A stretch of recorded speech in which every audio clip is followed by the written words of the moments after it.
instead of like doing anything about that, they want to arrest people from complaining.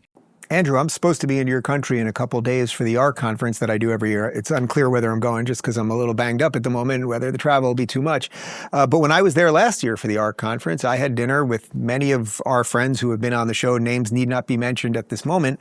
And we were all talking about how for the first time in our lives, we were in another country where we were afraid to tweet what we were thinking. I mean, I remember thinking, I just don't want to get, it's not that I thought I was going to be arrested as an American because I tweeted something, but I didn't want to be hung up at customs or the other litany of things that they can create a headache. I mean, you're a British citizen. You tweet about controversial things.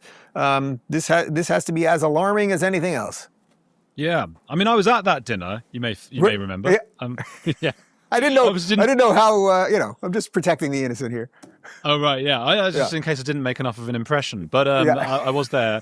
But yeah, I mean, look, it's really hard to work out to what extent I have to worry, for example. I've never had a knock on my door. They also know, whoever it is, I was thinking about this, is it some shadowy figure at the top of the police? Is there a politician having a word with the police and saying, hey, you better clamp down on this stuff? Whatever it is, they would have to make a decision with someone like me, as I have one of the biggest shows now in the UK, or somebody like Konstantin or Francis.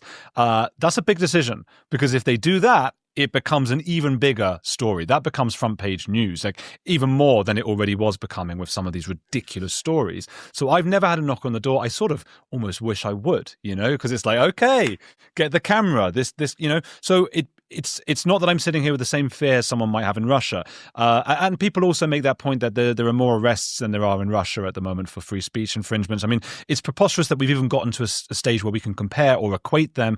What I would say, however, is that, I doubt that Russia records all of their free speech issues, so we don't actually know entirely.